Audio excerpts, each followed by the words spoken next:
சுதந்திரமான பிளைன்ஃபீல்ட் கிறிஸ்தவ அறிவியல் தேவாலயத்திலிருந்து வாராந்திர பைபிள் பாடத்தை நீங்கள் கேட்கிறீர்கள். அது அமெரிக்காவின் பிளைன்ஃபீல்ட், நியூ ஜெர்சியில் அமைந்துள்ளது. மேலும் தகவலுக்கு எங்கள் வலைத்தளத்தை பார்வையிடவும். www.plainfieldcs.com.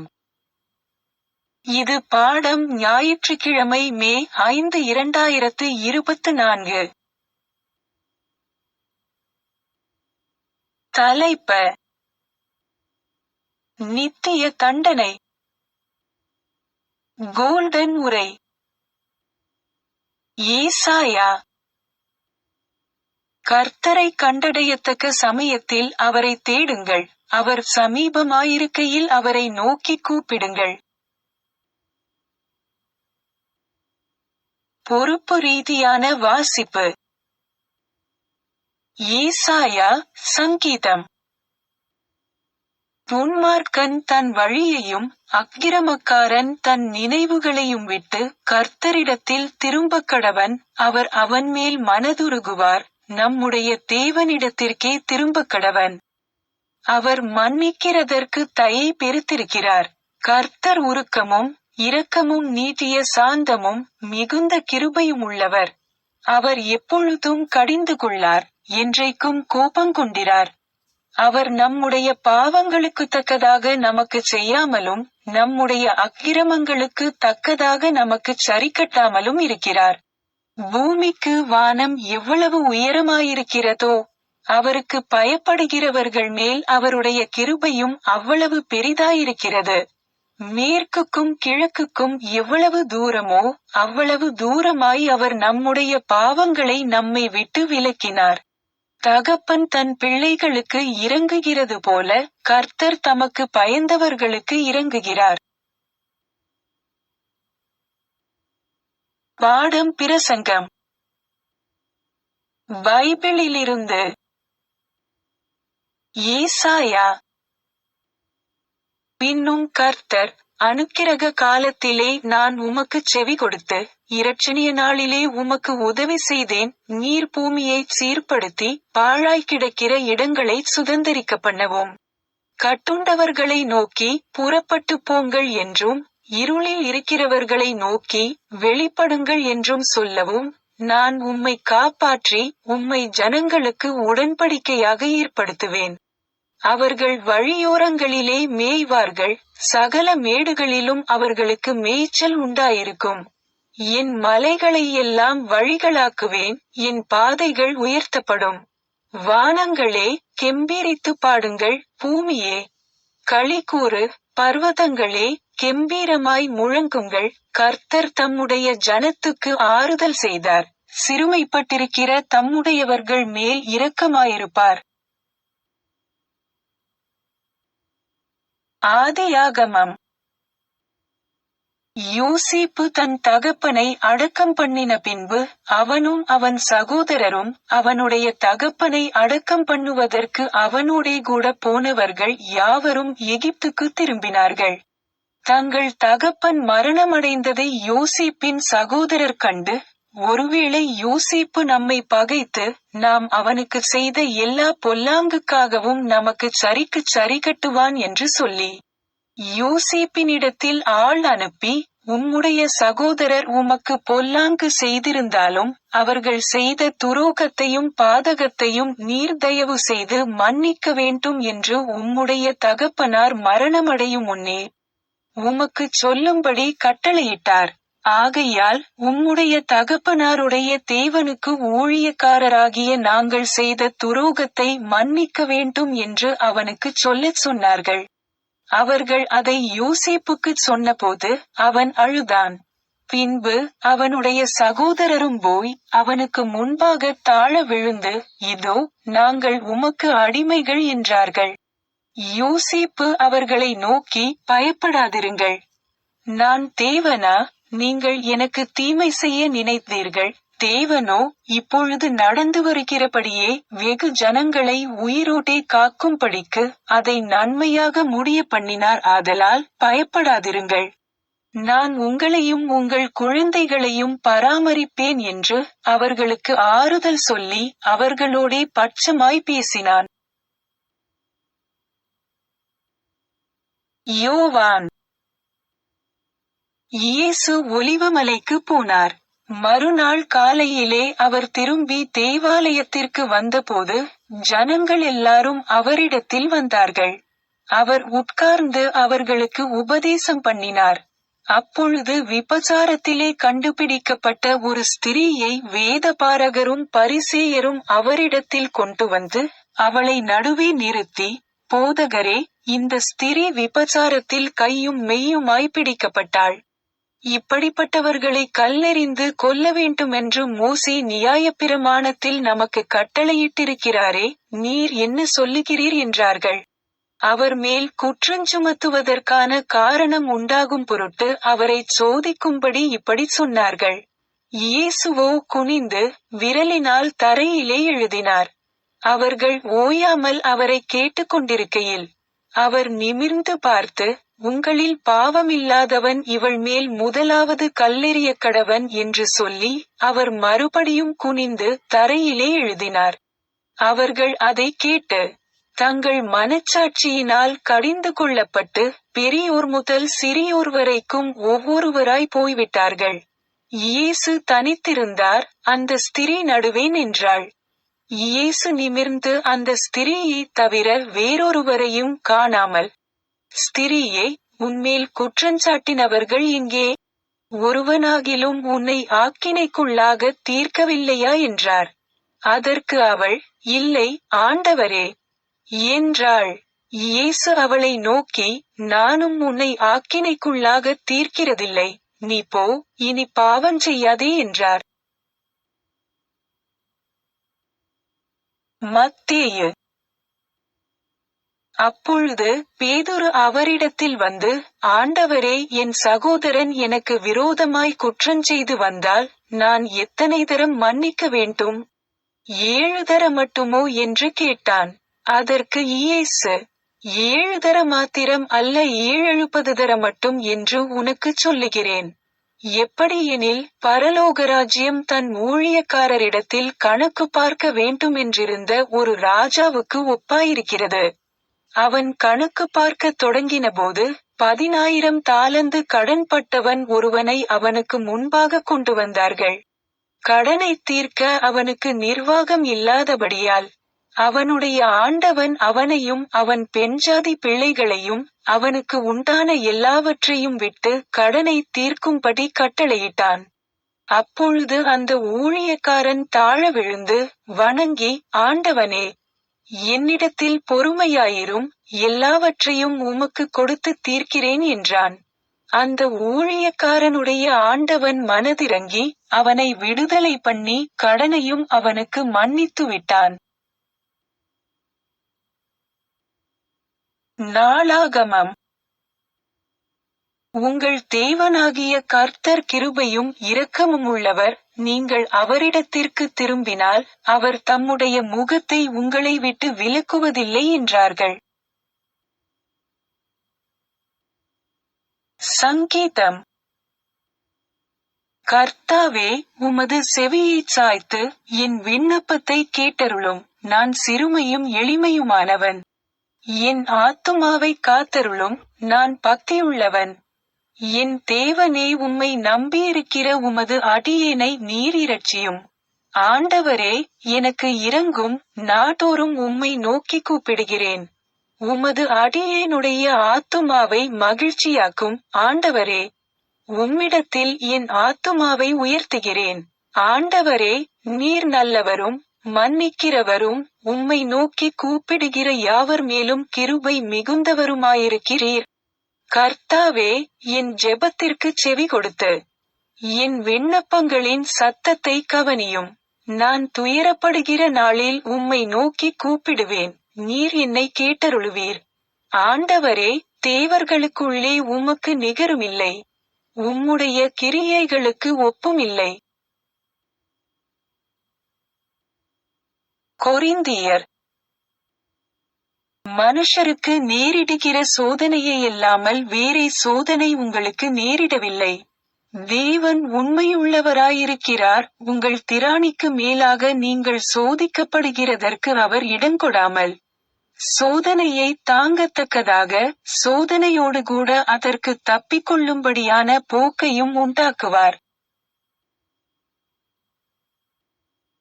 மத்தேயு. வாருங்கள் என் பிதாவினால் ஆசீர்வதிக்கப்பட்டவர்களே, உலகம் உண்டானது முதல் உங்களுக்காக ஆசீர்வாதம் பண்ணப்பட்டிருக்கிற ராஜ்யத்தை சுதந்தரித்துக் கொள்ளுங்கள். மேரி பேக்கர் எட்டி எழுதிய கிறிஸ்டியன் சயின்ஸ் பாடநூல் அறிவியல் மற்றும் ஆரோக்கியத்துடன் கீடூத்தி ஸ்கிரிப்ட்ஸிலிருந்து தொடர்புடைய பத்திகளை படிப்பேன். அறிவியல் மற்றும் ஆரோக்கியம். கிறித்தவத்தின் அறிவியல் கோதுமையிலிருந்து பதரை பிரிக்க கையில் விசிறியுடன் வருகிறது. விஞ்ஞானம் கடவுளை சரியானதாக அறிவிக்கும். மேலும் கிறிஸ்தவம் இந்த அறிவிப்பையும் அதன் தெய்வீக கொள்கையையும் நிரூபிக்கும். இது மனிதகுலத்தை உடல் ரீதியாகவும் ஒழுக்க ரீதியாகவும் ஆன்மீக ரீதியாகவும் சிறந்ததாக்கும். துன்மார்க்கன் தன் வழியையும் அக்கிரமக்காரன் தன் நினைவுகளையும் விட்டு. கிறிஸ்துவர் அறிவியல் உடல் உணர்வுகளின் சான்றுகளை விட உயர்கிறது. ஆனால் நீங்கள் பாவத்தை விட உயர்ந்திருக்கவில்லை என்றால், தீமைக்கு உங்கள் குருட்டுத்தன்மையை அல்லது நீங்கள் அறிந்த மற்றும் செய்யாத நன்மைக்காக உங்களை வாழ்த்தாதீர்கள். ஒரு நேர்மையற்ற நிலைப்பாடு கிறிஸ்தவ விஞ்ஞானத்திலிருந்து வெகு தொலைவில் உள்ளது. தன் பாவங்களை மறைக்கிறவன் வாழ்வடைய மாட்டான், அவைகளை அறிக்கை செய்து விட்டுவிடுகிறவனோ இரக்கம் பெறுவான். எங்கள் கடன்களை எங்களுக்கு மன்னியுங்கள் என்ற இயேசுவின் பிரார்த்தனை மன்னிப்புக்கான விதிமுறைகளையும் குறிப்பிட்டது. விபச்சாரம் செய்த பெண்ணை மன்னிக்கும் போது, போ, இனி பாவம் செய்யாதே என்றார். பாவத்திற்கும் மன்னிக்கும் நம்பிக்கைக்கும் இடையே ஊசல் போல அதிர்வுறும் சுயநலம் மற்றும் சிற்றின்பம் நிலையான பின்னடைவை ஏற்படுத்துகிறது. நமது தார்மீக முன்னேற்றம் மெதுவாக இருக்கும். கிறிஸ்துவின் கோரிக்கையை எழுப்பி மனிதர்கள் துன்பத்தை அனுபவிக்கிறார்கள். இது நீரில் மூழ்கும் மனிதர்களாக இருந்தாலும் தங்களை தாங்களே காப்பாற்றிக் கொள்ள தீவிர முயற்சிகளை மேற்கொள்வதற்கு காரணமாகிறது. கிறிஸ்துவின் விலைமதிப்பற்ற அன்பின் மூலம் இந்த முயற்சிகள் வெற்றியுடன் முடிசூட்டப்படுகின்றன. மனந்திரும்புதல் மற்றும் துன்பம் ஆகியவற்றின் ஒவ்வொரு வேதனையும், சீர்திருத்தத்திற்கான ஒவ்வொரு முயற்சியும், ஒவ்வொரு நல்ல எண்ணமும் செயலும், பாவத்திற்கான இயேசுவின் பரிகாரத்தை புரிந்துகொள்வதற்கும் அதன் செயல்திறனுக்கு உதவுவதற்கும் நமக்கு உதவும். ஆனால் பாவி தொடர்ந்து ஜெபித்து மனந்திரும்பி பாவம் செய்து வருந்தினால் பாவநிவிர்த்தியில் அவருக்கு சிறிதளவு பங்கு உண்டு. கடவுளுடன் ஒரே நேரத்தில் அவருக்கு நடைமுறை மனந்திரும்புதல் இல்லை. இது இதயத்தை சீர்திருத்துகிறது மற்றும் மனிதனுக்கு உதவுகிறது. ஞானத்தின் சித்தத்தைச் செய். நமது குருவின் போதனைகள் மற்றும் நடைமுறைகளின் தெய்வீக கோட்பாட்டை குறைந்த பட்சம் ஒரு பகுதியாவது நிரூபிக்க முடியாதவர்களுக்கு கடவுளில் பங்கு இல்லை. அவருக்கு கீழ்ப்படியாமல் வாழ்ந்தால், கடவுள் நல்லவராக இருந்தாலும் எந்த பாதுகாப்பையும் நாம் உணர வேண்டியதில்லை. அறிவியலில் போலித்தனம் இல்லை. கொள்கை கட்டாயம். மனித விருப்பத்தால் நீங்கள் அதை கேலி செய்ய முடியாது. விஞ்ஞானம் ஒரு தெய்வீக கோரிக்கை, மனிதனின் கோரிக்கை அல்ல. எப்போதும் சரி. அதன் தெய்வீக கோட்பாடு ஒருபோதும் மனந்திரும்புவதில்லை, ஆனால் பிழையை தணிப்பதன் மூலம் சத்தியத்தின் கூற்றை பராமரிக்கிறது. தெய்வீக கருணையின் மன்னிப்பு பிழையின் அழிவாகும். மனிதர்கள் தங்களுடைய உண்மையான ஆன்மீக ஆதாரத்தை அனைத்து ஆசீர்வாதங்களாகவும் புரிந்து கொண்டால், அவர்கள் ஆன்மீகத்தை நாடுவதற்கு போராடி நிம்மதியாக இருப்பார்கள். ஆனால் மரண மனம் எந்த அளவுக்கு ஆழமாக மூழ்குகிறதோ, அந்தளவுக்கு ஆன்மீகத்திற்கு எதிரான தீவிரமான எதிர்ப்பு, தவறு உண்மைக்கு கை கொடுக்கும் வரை. குற்றங்களை தடுக்க, வன்முறை செயல்களை தடுக்க அல்லது அவர்களை தண்டிப்பதற்காக நீதிமன்றங்கள் மற்றும் ஜூரிகள் நீதிபதிகள் மற்றும் மரண தண்டனை விதிக்கின்றனர். இந்த நீதிமன்றங்களுக்கு சரீர அல்லது மரண மனதின் மீது அதிகாரம் இல்லை என்று கூறுவது முன்னுதாரணத்திற்கு முரணானது மற்றும் மனித சட்டத்தின் அதிகாரம் விஷயத்திற்கு கட்டுப்படுத்தப்பட்டுள்ளது என்பதை ஒப்புக்கொள்வது. அதே சமயம் மரண மனம், தீமை, இது உண்மையான சட்டவிரோதமானது, நீதியை மீறுகிறது, கருணைக்கு பரிந்துரைக்கப்படுகிறது. விஷயம் குற்றம் செய்ய முடியுமா? விஷயத்தை தண்டிக்க முடியுமா? எந்த நீதிமன்றங்கள் அதிகார வரம்பை கொண்டுள்ளன என்பது குறித்த மனநிலையை உடலிலிருந்து பிரிக்க முடியுமா? மரண மனம், விஷயம் இல்லை, ஒவ்வொரு விஷயத்திலும் குற்றவாளி, மற்றும் மனித சட்டம் குற்றத்தை சரியாக மதிப்பிடுகிறது, மேலும் நீதிமன்றங்கள் நோக்கத்தின்படி நியாயமான முறையில் தண்டனையை வழங்குகின்றன. தவறுக்கும் உண்மைக்கும், மாம்சத்துக்கும் ஆவிக்கும் இடையே நிகழ்காலமோ நித்திய கூட்டுறவோ இல்லை. கடவுள் பாவம், நோய் மற்றும் மரணத்தை உண்டாக்குவது போல் இந்த தவறுகளை அனுபவிக்க முடியாதவர். அப்படியானால், இந்த முக்கோண பிழைகளுக்கு உட்பட்ட மனிதனை, தெய்வீக சாயலில் படைக்கப்பட்ட மனிதனை அவனால் எப்படி உருவாக்க முடியும்? கடவுள் தன்னிலிருந்து ஒரு பொருள் மனிதனை உருவாக்குகிறாரா? ஆவி? நன்மையிலிருந்து தீமை வெளிப்படுமா? தெய்வீக அன்பு மனிதனை பாவத்தில் ஆழ்த்துவதன் மூலம் மனித குலத்தின் மீது ஒரு மோசடியை செய்து, பின்னர் அவனை தண்டிக்குமா? பழமையானதை உருவாக்கி, அதன் வழித்தோன்றலை தண்டிப்பதை யாராவது புத்திசாலித்தனம் மற்றும் நல்லது என்று அழைப்பார்களா? பொருள்சார் அறிவு சக்தி என்றால், அது ஞானம் அல்ல. இது ஒரு குருட்டு சக்திதான். மனிதன் பல கண்டுபிடிப்புகளை தேடிக்கொண்டிருக்கிறான். ஆனால் அறிவின் மோசமான விளைவுகளிலிருந்து அறிவு அவனை காப்பாற்றும் என்பதை அவன் இன்னும் உண்மையாக கண்டுபிடிக்கவில்லை. அதன் சொந்த உடலின் மீது மரண மனதின் சக்தி அதிகம் புரிந்து கொள்ளப்படவில்லை. இந்த கனவை நிலைநிறுத்த முனையும் பொய்யான இன்பங்களை விட, மரண மனதை அதன் மாம்ச கனவிலிருந்து எழுப்பும் துன்பம் சிறந்தது. ஆன்மாவையும் உடலையும் நரகத்தில் அழிக்க வல்லவருக்கு அஞ்சுங்கள் என்று இயேசு கூறினார். இந்த உரையை கவனமாக ஆய்வு செய்தால், இங்கு ஆன்மா என்ற வார்த்தைக்கு தவறான உணர்வு அல்லது பொருள் உணர்வு என்று பொருள். இந்த கட்டளை ரோம், சாத்தானை பற்றியோ கடவுளை பற்றியோ அல்ல, பாவத்தை பற்றி எச்சரிக்கையாக இருப்பதற்கு ஒரு எச்சரிக்கையாக இருந்தது. நோய், பாவம், மரணம் ஆகியவை வாழ்வு அல்லது உண்மைக்கு இணையானவை அல்ல. எந்த சட்டமும் அவர்களை ஆதரிக்கவில்லை. அவர்கள் தங்கள் சக்தியை நிலைநிறுத்துவதற்கு கடவுளுடன் எந்த தொடர்பும் இல்லை. பாவம் அதன் நரகத்தையும், நன்மை அதன் சொர்க்கத்தையும் ஆக்குகிறது. பாவத்தை அழிப்பது மன்னிப்பதற்கான தெய்வீக முறையாகும். தெய்வீக வாழ்க்கை மரணத்தை அழிக்கிறது, உண்மை பிழையை அழிக்கிறது, அன்பு வெறுப்பை அழிக்கிறது.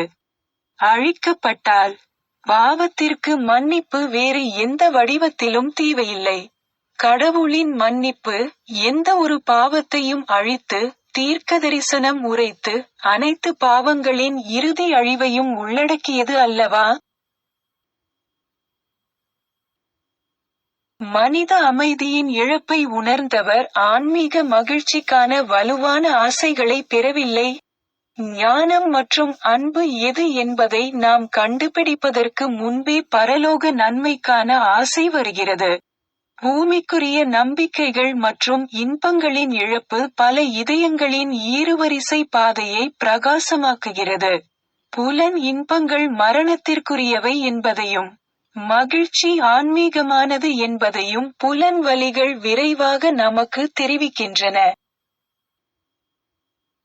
தவறான இன்ப நம்பிக்கைகளை துடைத்துவிட்டு, கடவுளின் படைப்புகள் நன்றாக இருக்கும், இதயத்தை மகிழ்விக்கும் உணர்வுகளிலிருந்து ஆன்மாவிற்கு பாசங்களை இடமாற்றினால் உணர்வின் வலிகள் நல்லவை. அறிவியலின் வாள் இது போன்றது. சத்தியம் பிழையை துண்டிக்கிறது, பொருள் மனிதனின் உயர்ந்த தனித்துவத்திற்கும் விதிக்கும் இடமளிக்கிறது. மரண மனம் அதன் உடல், கட்டமைப்பு மற்றும் பொருள் அடிப்படையை கைவிடும் நேரம் நெருங்குகிறது. அழியாத மனமும் அதன் அமைப்புகளும் அறிவியலில் பிடிக்கப்படும். மற்றும் பொருள் நம்பிக்கைகள் ஆன்மீக உண்மைகளில் தலையிடாது. மனிதன் அழியாதவன், நித்தியமானவன். சர்ச் கையேட்டில் கொடுக்கப்பட்டுள்ளபடி மேரி பேக்கர் எட்டியின் 3 தினசரி கடமைகளை இப்போது படிப்பேன். தினசரி ஜெபம். ஒவ்வொரு நாளும் ஜெபிப்பது இந்த திருச்சபையின் ஒவ்வொரு உறுப்பினரின் கடமையாகும். உம்முடைய ராஜ்யம் வா, தெய்வீக சத்தியம், வாழ்க்கை, அன்பு ஆகியவற்றின் ஆட்சி என்னுள் நிலை பெறட்டும்.